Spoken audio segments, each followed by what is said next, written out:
The following program was provided by an independent producer solely responsible for its content.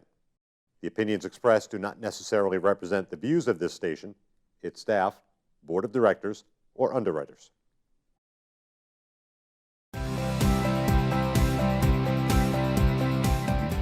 Welcome to Fairy Tale Access, where the head fairy's quest is to prove that fairy tales do exist in actual time, rather than once upon a time. Together, we will unravel the heroes, young and old, who turn dreams into reality. These are the people who still believe in happily ever after. The discoveries will bend even our most cynical non-believers into believing in fairy tales. Hi, welcome to Fairy Tale Access. Today I have Christopher Spader with me, and he's going to talk to us about acting, what it's like in the acting world today, and what it takes to become an actor. Thank you so much for joining us. Thank you for having me, Denise. My pleasure. So, when did you first want to become an actor? I wanted to act since as far back as I can remember. When I was 5 years old, I started making videos with just an old crummy camera on VHS with my sister. Mm-hmm. And they don't make very much sense. The narrative is probably weak. I don't think anyone would be inspired by it, but at the very least, I got a sense of being on a stage, even if I was the only one watching it. Mm-hmm. I was on stage and then I was watching myself at the end. I guess I gave my parents a kick out of it. But I always loved movies. My dad would show me a lot of older films, a lot of films from, I guess you'd call the silver age of cinema in the 70s, where I got to see a lot of films that maybe people my age aren't as exposed to and maybe don't appreciate as much. Mm-hmm. I was really inspired by a lot of their work, and I would mimic them. And I would sort of take these personalities and characters in these 20 and 30-year-old movies and then bring them with me into everyday life. And so people would they'd be taken aback, or they'd be amused. Precocious child. Maybe a little bit, but it was a different experience acting or interacting with me. Mm-hmm. For other people. And I picked up on that. I picked up on that from a very young age. I remember in the first grade, I blew my nose. I blew my nose really loudly. You wouldn't think it's like an extraordinary event, but I remember this. It sticks out in my mind because everyone in class laughed, because I guess we're supposed to be ashamed when we blow our nose. You know, we're supposed to do it in secret. We're supposed quietly, to be like, quietly. I was like, a French horn with the tissue. And everyone laughed, and I just said, I don't know what's so funny about me blowing my nose, and everyone burst into hysterical laughter. So then you became a class clown? Yeah, I was sort of the class clown. Oh. So it's been with me along the whole way. What other characters have you done in public? Well, either because you were asked to, or just because you randomly wanted to, screw with people along the way. Yeah, I try to be as debonair as I can, more so than I probably actually am. I like to. It's a healthy exercise to just go up and talk to strangers, to try and strike up a conversation with whomever. Mm-hmm. It might be an elderly gentleman, and you'll discuss politics and literature, or it might be a beautiful woman that I probably have no chance with whatsoever. But I go up there as if I'm Marlon Brando, and of course she's going to give me her phone number. And just interacting with people on a regular basis with whom you have no previous experience, it gives you a spontaneity, I think, that's useful. Oh, that's great. So can you give us an example of pretend I'm somebody that you met at a bus stop, and we're sitting at a bus stop? At a bus stop. So we're getting into this now. It's no longer an interview. I'm play acting. You're play acting. We're at a bus stop. Mm-hmm. Where's the bus stop? We're in London. We're in London. Mm-hmm. Okay, and you are you just you? I'll be Yeah, I could 'Cause just be. I gotta know what my motivation here is. Oh, Ms. okay. Denise. You see what I'm saying? I'm 80. Okay, you're 80. Yes.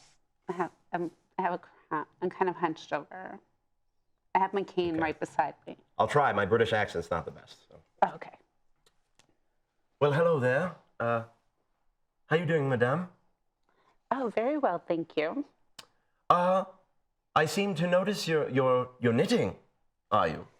I it's a sweater from my grandson's grandson. Your grandson's grandson. Hmm. Yes. Well, you're just a regular a seed of the earth, aren't you? A little bit older than you, son. Are you waiting for the bus? Well, I didn't come here to just well, of course I'm here to talk to you. You're just you're a ravishing beauty, aren't you? Oh, what Yes. a suave Englishman you Well, would you make. know. Oh, you're not from here. No, I'm not. I'm from America. Oh, so a 120-year-old woman from the United States is just around London. Doing what? Visiting my grandchildren and nieces and nephews. Oh, okay. So you married a Brit, did you now? I did, but he died. Oh, I'm so sorry. So sorry. It was tragic. Well, listen, oh, look at that, right over there. There's something. I'm going to take your purse now. And I'm sorry about this, I really am, but you don't have much time left. And some of us, we're in desperate need. We really are. The economy's going downhill. The euro is not doing as well as we'd like it to, so I have to be on my way. I'm sorry. You do take care. Don't report me to the authorities. So these are the kind of conversations you strike up with people. Maybe not to that degree. Oh, that's I think if good. I took people's purses, then I'd get quickly arrested. Yeah, that's a good probability. But I'm not going to be on Downton Abbey next week, probably. Not with that accent. No. No. What other accents can you do? They're rather hard to learn. They are, aren't they? So I can speak somewhat. Accents aren't necessarily my specialty as much as characters, but What kind of know. characters do you like to play? my favorite is the villain who is absolutely sinister, but is able to project a facade of complete amiability. So to just completely pull the hood over everyone's eyes and be the most evil person in the world. That's one of my favorite characters. Oh, Because the audience can see it, but the other people on stage can't, or the other people in the film, if that's the medium. so give me an example of an evil villain like that that you would love the chance to play in a remake. Maybe not the whole show, obviously, but right now, House of Cards, I'm a big fan of Kevin Spacey's character. He's so good at playing because- evil people. Yes, he has this way of projecting this good old country boy senator to everyone, and no one who doesn't know him that well would never suspect. It's not until they know him that they know that he's, trying to take over the world. So he's been a more recent influence for me, and I guess that's his specialty when you look at him as at his career. Back to the verbal Kint character, who's actually Kaiser Sose.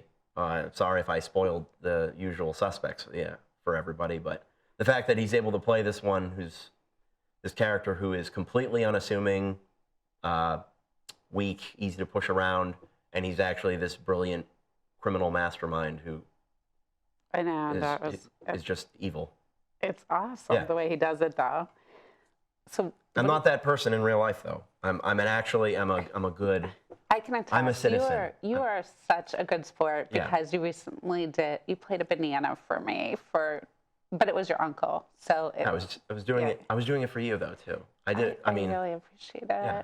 That was so sweet. my uncle wrote Mercy Methuen, the Yeah. children's book, and playing a banana for him was an exquisite experience.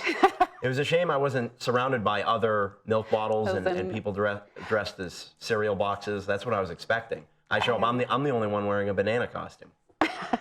I know. I'm sorry about that. Yeah. I wasn't involved in the costuming. Okay. Yeah. You missed the boat there on that one, Denise. I'm very sorry. I'm just kidding. It's okay. So, what do you like best about acting? Um, Or what's the toughest part about acting? okay, what do I like best and what's toughest? I mean, being something that you're not or what you're not supposed to be.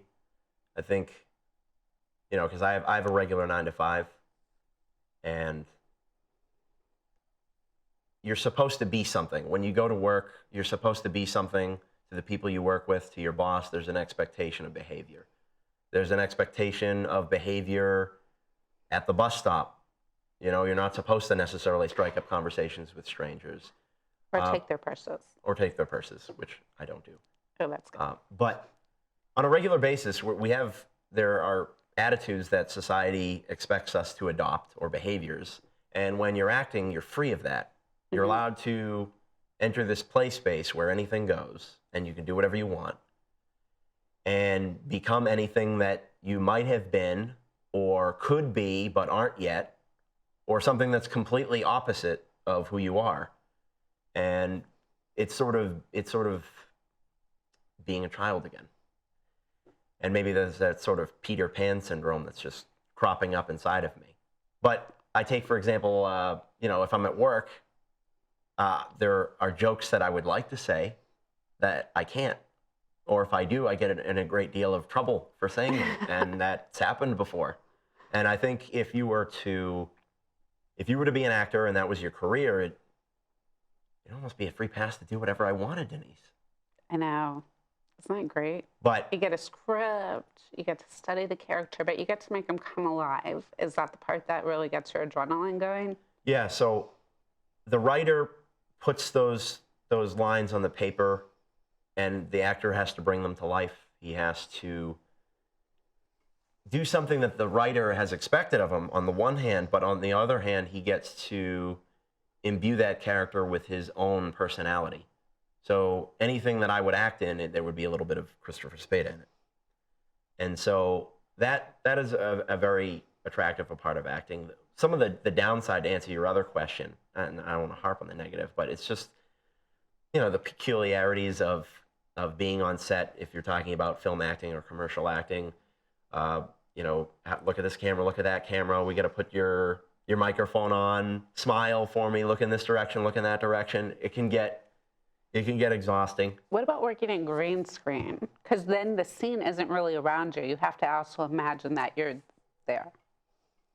I think as long as the scene is not, if the background isn't the most important thing, I think a green screen's not terrible, because then it allows us to focus on the interaction between, say, an interviewee and an interviewer. Or just, two people talking or acting together. If it has to be a part of it, I guess then there's more of a challenge, and that's where you have to get into your character and you have to be in that frame of mind. You can't be play acting emotions.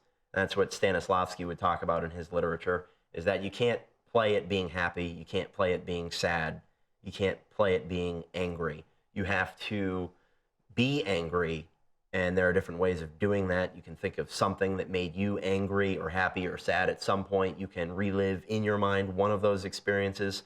So you almost come out either on stage or on camera as that person or in that state of mind. And that's where acting gets really fun. It's not doing something for fame. You're not exploiting art. It's not acting so I can be on the front page of a magazine. And I think that there are a lot of maybe actors out there who do that for the wrong reasons. They want to be famous, but they don't necessarily relish the work. Right. And I think any good actor would tell you that in order to be good at what you do, to be a great artist, you have to be willing to put in those long days. And it has to be an all-consuming experience. You have to live, you have to breathe it, you have to sleep it, Take classes. Yeah, you have to be able to take in. You have to have like these antennae up all the time and listening to what people are saying, because some person that you meet that might not be your friend could be a character that you play one day. If you're paying attention to, well, why did he think that? Why did he say that right there? What has he been through? Mhm. And there's the saying, if you've walked a mile in someone else's shoes, you'd be like they are. I try to put myself in other people's shoes, and then from there work out cause and effectually what I would be as a person. Like their mannerisms, the way Yeah. they move, things like that And as there's well. there's little mannerisms that you can take. I mean, that can be some of the more superficial things, but they do add a bit of an artistic flair. There's the Humphrey Bogart, the thumb across the lip. Yeah. Marlon Brando would have the sort of brush of the cheek, or Mickey Rourke would have the pull of the earlobe. There are just little things you can pick up and steal here and there, but they don't make the actor. They can enhance him. I think life is the most important thing. If you go out and you try to have a diversity of experience, I think a struggle for actors can be breaking out of the mold of what's expected of even an actor. Hmm. If I tell people, oh, I'm trying to become an actor, say, go to New York, go to LA, wait tables. You can be a starving artist until you make it. But I don't want to starve or be homeless. I like eating. So trying to be able to do enough different things and meet enough different people. And I try to immerse myself in literature and watch a lot of films, and to just try and have a complete experience of life. I think if you have a narrow experience in life, if you're a young actor and you just do the same thing over and over again every day of the week, then you'll get stale, and you won't be who you could be when you're supposed to be a bunch of different things. Absolutely. Does that make any sense, or am No, it am I does. crazy? No, you're not. So Well, I think all actors are a little crazy. maybe a little bit. Little's okay. Yeah. Right? Yeah, I think. You're supposed to be. We're Exactly. narcissistic too. It's an unfortunate. It's a really? very ugly quality. It's like, Uh. hey, look at me. Everybody, I'm important. And that part, I try to. When people, if they say, oh, you did a good job, or well done, I almost feel embarrassed, because then it's like, now I've imposed myself on them. It's like, hey, a double-edged look at sword. me. Look at me for 5 seconds. Look at me for the next 15 minutes of your life. It seems like it's too much sometimes. Yeah, like a double-edged sword. Where you want the attention, but when you get it, you're like, was it really that good?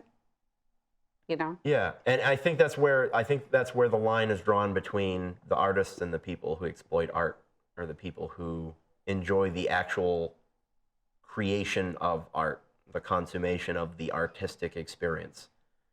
If you're doing it so at the end you can get a big paycheck, and then you can go to a bunch of fancy dinners, and people are oohing and eyeing and complimenting you, and you're walking down a red carpet. If you're doing it for that reason, then you're probably not going to be a good actor anyway.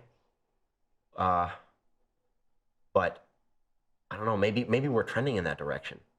Maybe we're trending in that direction where, people, I know, my elders especially will have the tendency to call us the me generation. And even the things that we have on TV now are trending that way, where there's less substance. Yeah. So what was your favorite movie of all time then? My favorite movie of all time. That's a difficult question. I really like The Godfather, the first one. Besides it draws this epic strand of how this. And it And has Al a lot Pacino. of evil all the way through it. There is, but it's almost like, I love that scene where Marlon Brando is talking. He's Vito Corleone. He's talking to his son Michael, and he's saying that he didn't want to be on the strings for somebody else. He wanted you, and he's talking to Pacino. He's talking to Michael, and he's saying, I wanted you to be the one to pull the strings. And so he takes the stereotype of what's expected of these gangsters, and he turns it into this very human moment where he just doesn't want to be a victim, and he wants to be the one calling the shots. And that's what makes him a great actor, and that's what makes it a great movie. And that's why when you see that that path, you know, it's easy to say, oh, he was the son of a gangster and then he becomes a godfather of this mafia. But when you see the human element of it, you see the events that transpire where he's just this innocent guy coming out of the military who doesn't want any side of his father's shady business. And then at the end, he wants to carry on what his father has left as a legacy.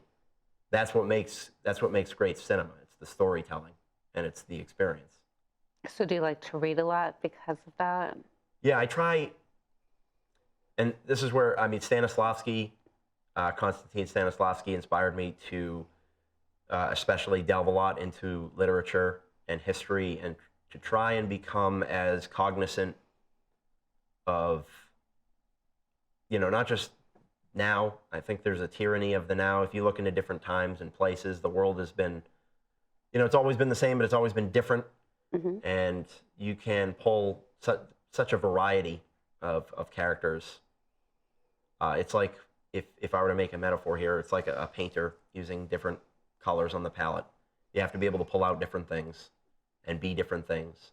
And you have to be able to flip a switch, but it has to be organic. It can't be happy and then hysterically sad and then back again. There has to be a flow and there has to be a study of people and events. And that's what I try and do. I just try and absorb everything. I try and be a sponge the best I can. So as you struggle to become a working actor, say full-time, what advice would you give to other young people that are getting into the field? Or who dream of being an actor someday? Yes. I would say to not give in to pressure from your immediate surroundings. Don't get pigeonholed into the idea that you have to go to New York or LA and wait tables. Don't get the idea in your head that if you are 30 years old or older even, that you can't make it. I mean, take Jon Hamm, for example, on Mad Men. He was 40 before he got his big break. And sometimes the characters that we play, they're just older.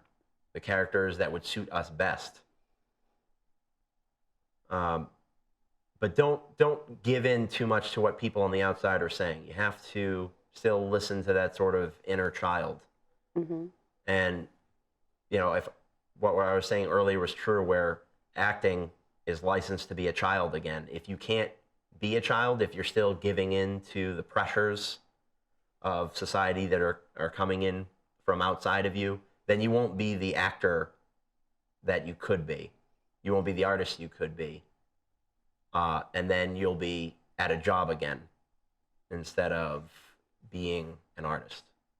You'll be at your 9 to 5 doing something that someone tells you to do. Not to say that there aren't certain things you follow. You know, there are still techniques, you know, study Stanislavski, study Sanford Meisner. I've read a book by Michael Caine about acting in film. There are a lot of little different things that you can pick up on.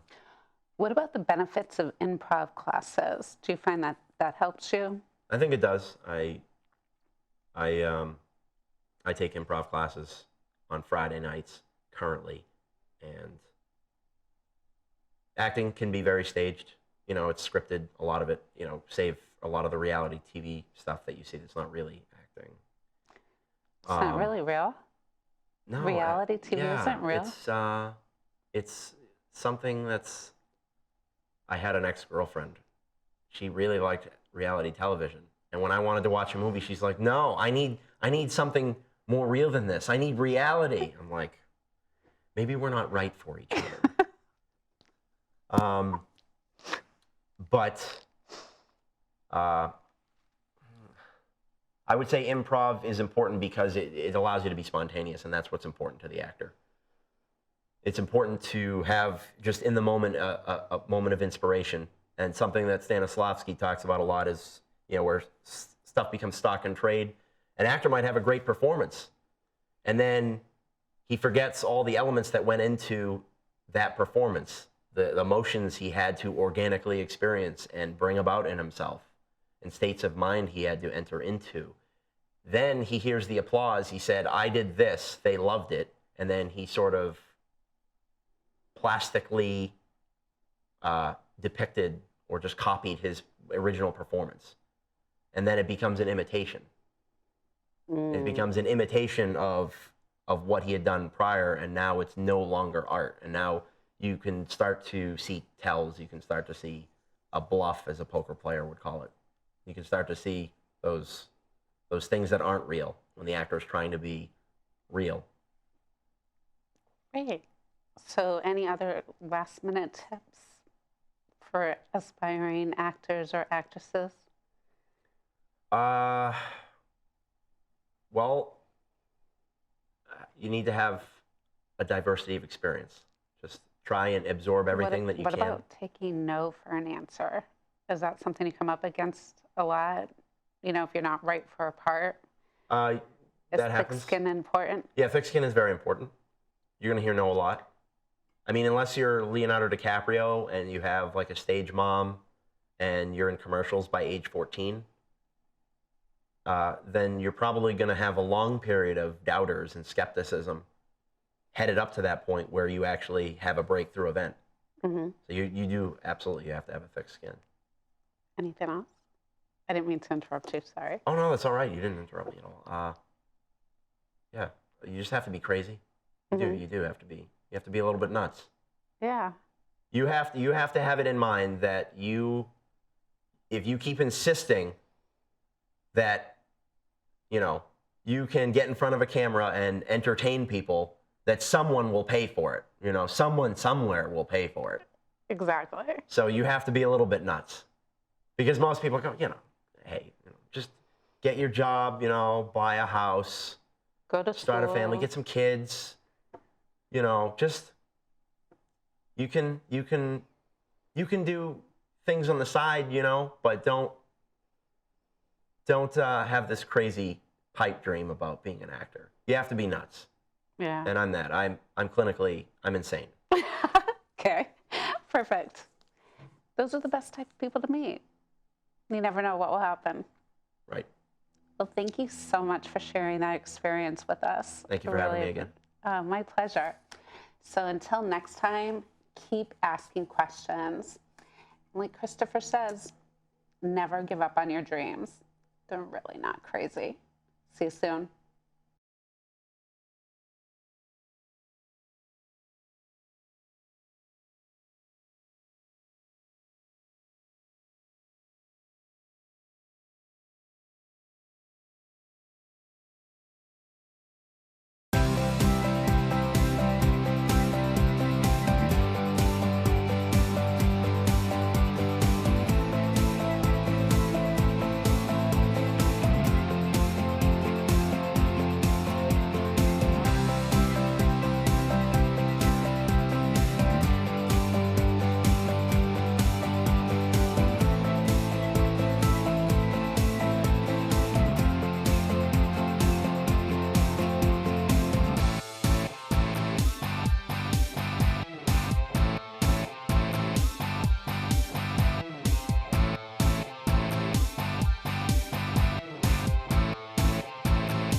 The preceding program was provided by an independent producer solely responsible for its content. The opinions expressed do not necessarily represent the views of this station, its staff, board of directors, or underwriters.